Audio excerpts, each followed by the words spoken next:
Robotar for large midline and bladder sliding inguinal hernia. Our patient is a 78-year-old male with multiple medical comorbidities who developed a large incisional hernia with near loss of domain. While he had multiple episodes of ER visits secondary to partial small bowel obstruction attributed to his hernia, his main complaint was that he couldn't pee standing up. His CT scan of the abdomen and pelvis reveals a large M2 to M5 midline incisional hernia, and he also has a direct bladder sliding inguinal hernia. You can see his bladder medial to the inferior epigastrix. So he was effectively prehabbed. Whenever I do the operative planning of any combo midline incisional and inguinal, I like to start off on the side of the inguinal hernia. So we planning on placing right-sided ports, doing a TAR on the left side, placing ports on the other side. The reason why you can open up the entire myopectineal orifice to make that dissection of the right groin easier. At the end, we were going to cut out the dystrophic skin. So we started out, this is our initial laparoscopic view. We did a lysis of adhesions to be able to clear space to place ports. You can see some bowel stuck to the inferior edge of the suprapubic defect. Like with all hernias, you have to clear out all the adhesions to do full evaluation of the abdominal wall. You can see the external view, very large midline hernia. This is the area of the right-sided direct inguinal hernia. You can see it medial to the epigastrix, and you can tell that there's bladder sliding in that hole. We start off with posterior sheath incision on the left. We do our suprapubic crossover. This will give me an initial access to the look of the groin. We connect the retromuscular space with the preperitoneal space at the level of suprapubic crossover, and then as you work cephalad, we create our epigastric preperitoneal crossover at the level of the falciform ligament. This will provide us enough cephalad overlap of the defect.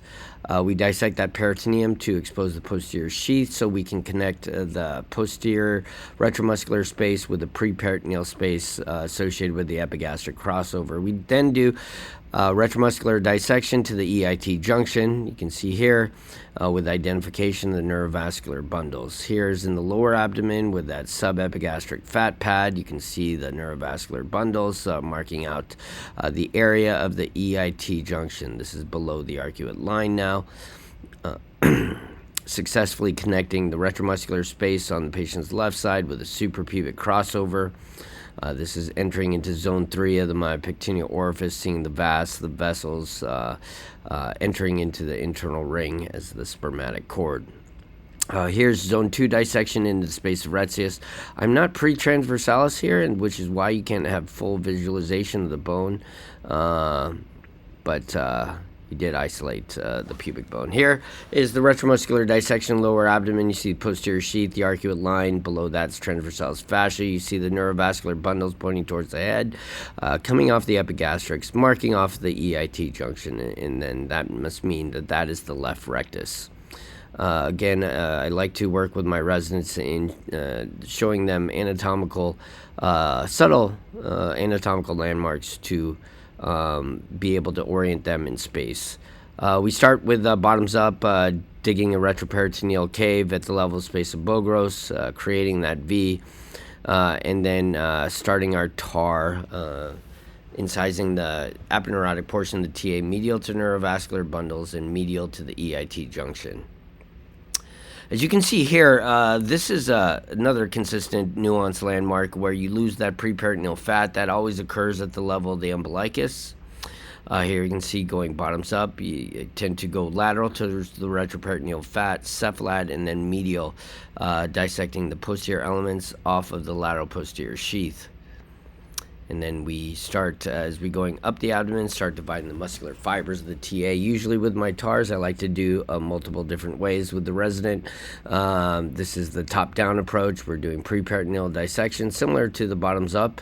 A little bit more difficult because not as much fat in this area underneath the muscle, and it's more difficult to dissect posterior elements off of muscle than it is fat.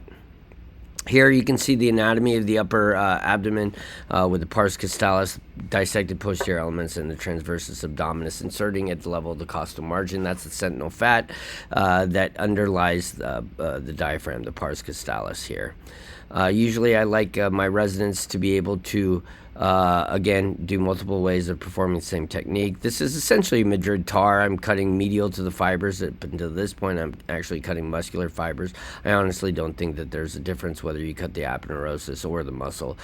You are accomplishing the same function. I like the residents to be able to connect their retroperitoneal dissections. This allows them to help them work around corners, understanding how to dissect, connecting the bottoms up with the top down dissection, the retroperitoneum, isolating the remaining muscle to a pedicle, and then finally dividing that pedicle, completing the tar on that side. So here we're dissecting the groin a little bit. Again, I think it's easier dissecting the contralateral unaffected groin first, which is why I dock initially on the side ipsilateral to the inguinal hernia. I think it's just easier because you have a much bigger space. So now I'm incising the right side posterior sheath, doing retromuscular dissection. This is zone 3 of the myopectineal orifice. We were approaching the hernia. I've dissected in the space of Bogros, did zone 1 lateral dissection. Now we've dissected space of Retzes, creating the volcano sign. This is the bladder. I've had bladder injuries before. This is back in 2017, flashback, where I'm kind of in a rush, didn't really look at the CT scan, and incurred a bladder injury when I thought it was just a thick sac, but that's clearly not sac, right? Finally reduced that bladder segment and obviously confirmed the bladder injury with visualization of the Foley. So I wasn't going to do that again. So my plan was not to dissect or cut the bladder wall. With a combination of manual reduction bedside as well as me just really pulling, reducing the sliding component of the bladder, we were able to dissect this down with some difficulty. There's the bladder that I'm grasping. I got to be mindful. Those graspers are still pretty aggressive, even though that's a forced bipolar with fenestrated grip strength. You can start seeing that the bladder is coming down sequentially, and it was really a help bedside with manual pressure and bedside assist, getting this bladder and reducing it effectively out of this large direct inguinal hernia. You can see that angel blue, that clear transparency Jorge Diaz always talks about, suggesting the end of the sac. You can see here I'm starting to parietalise cord structures, identification of the vas. And what you don't want, honestly, again, this was his biggest complaint, was that he couldn't pee standing up. You don't want to shortchange yourself if you're doing these combo midline and inguinal hernias. You want to get critical view of both the tar for the midline as well as the myopectineal orifice. So we start going bottoms up on the patient's right side. This was a little bit more scarred in for some reason. Again, I'm very habitual in the way I dissect. I typically like dissecting on one side, dissect the other side, and go right down the apex all the way down to the retroperitoneal fat. There's that little V created with bottoms up dissection. There's the TA ridge that I'm grasping at the upper abdomen. The one technique we haven't done is the Nowitzki tar. Division, posterior lamella of internal oblique, identification and subsequent transection of TA, and then pre-transversalis dissection to the area of the retroperitoneal fat. Dissecting the posterior elements off of the pars costalis, pars abdominalis.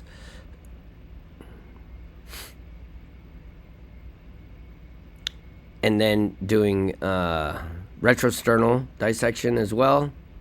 This is pars abdominalis I'm dissecting under. That's the retroxiphoid fat ball that you want to get underneath to do retrosternal dissection. And given it was an M2 defect, I thought going above the xiphoid would be sufficient for cephalad overlap. So we complete our tar now. Dissecting under the transversus abdominis muscle, going down the apex. all the way to retroperitoneal fat. You can see that's the sentinel fat underlying pars causalis. That's the remaining dissection. Here's the critical view of TAR. Cut edge of TA on the abdominal wall, cut edge of TA on the posterior sheath. If you don't see that, that means you're in the wrong plane. So going over critical view of myopectineal orifice, I'm finishing some lateral dissection, finishing parietalization of cord structures, identification of iliopubic tract. Again, you don't want to shortchange this. Dissect past pubic symphysis, step 1. Rule in direct hernia, step 3. 2 centimeters in between bladders and Coopers, step 4.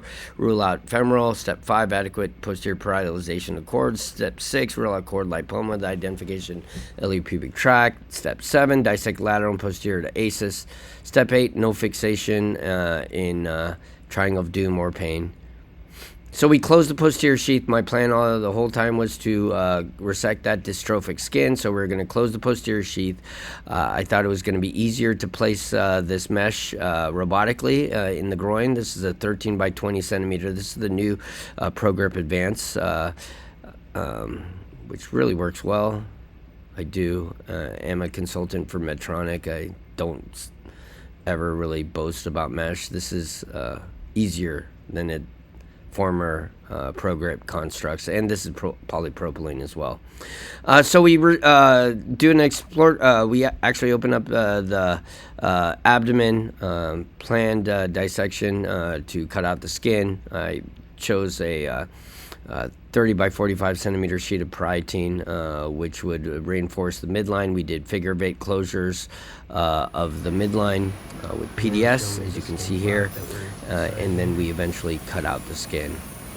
Patient did well, was discharged on post-op day 2. Drain was removed on post-op day 4, and he is super happy that he can pee standing up. Thank you. Bye.